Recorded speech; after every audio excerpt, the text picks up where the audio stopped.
La démographie européenne a fortement changé ces dernières décennies. Cette évolution découle des progrès sociaux et de l'amélioration des systèmes sanitaires et de santé acquis au cours du siècle dernier. Cela a pour conséquence que la population européenne compte un pourcentage croissant de personnes âgées dont la qualité de vie fait de la recherche sur le vieillissement une priorité sociale et politique. Aujourd'hui, en Europe, l'espérance de vie à la naissance est de 71 ans pour les hommes et 79 ans pour les femmes. On assiste à la fois au recul du seuil d'entrée dans la vieillesse et à l'allongement de la vie. On dit que la population vieillit. Cette évolution est bien sûr positive, puisqu'elle est le résultat de l'amélioration de la vie pour un plus grand nombre.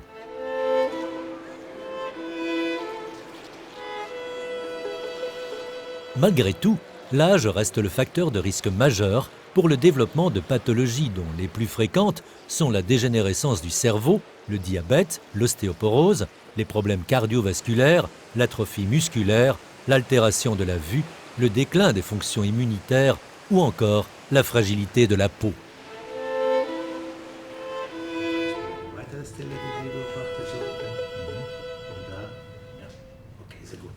On considère de nos jours que la première cause de vieillissement est l'accumulation progressive de dommages moléculaires et cellulaires. Ces altérations mènent à un déclin irréversible et continu des processus physiologiques et des organes comme la peau, première barrière de protection de l'organisme. Die Alterung der Haut wird durch externen und internen Faktoren verursacht. Deswegen ist auch ein Missergebnis. Bei der internen Alterung spielen eine Rolle die Hormone und da sehen wir eine Haut, die dünner, heller und empfindlicher wird. Wir bekommen Wundheilungsstörungen. Bei der externen Haut bekommen wir die Falten. Das, was wir alle als Altershaut erkennen, die Falten der Haut. Die Haut wird gleichzeitig dicker. Nous savons aussi que les rayons ultraviolets en provenance du soleil accélèrent le vieillissement de la peau. En fait, la complexité des mécanismes responsables du vieillissement biologique est telle qu'une multitude de questions se posent aux scientifiques.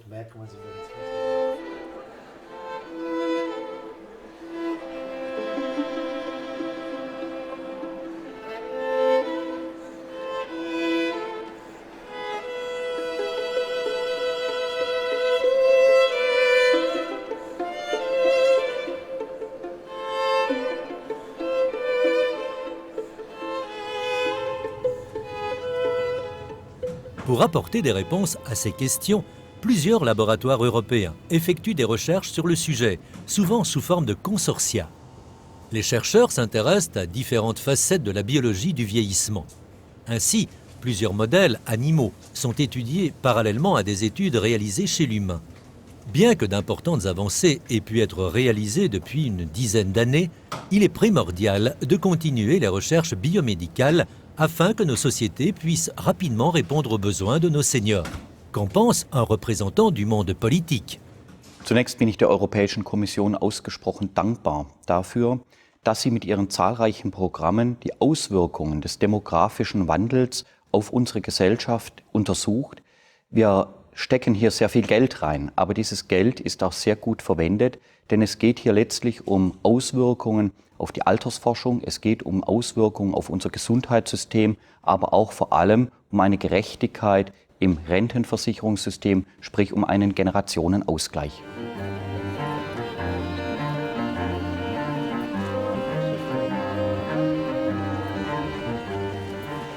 La recherche biologique sur le vieillissement, une discipline appelée la biogérontologie, présente donc des enjeux capitaux en Europe pour le bien-être de tous. La biogérontologie a ainsi pour ambition de permettre à un maximum de personnes de vivre une vieillesse en bonne santé, et ce, en faisant reculer le moment de la dépendance et de l'apparition des maladies associées à la vieillesse. La qualité du suivi médical des personnes âgées représente donc un enjeu important pour nos sociétés et doit impérativement être une priorité pour la recherche européenne, une vraie recherche de vie.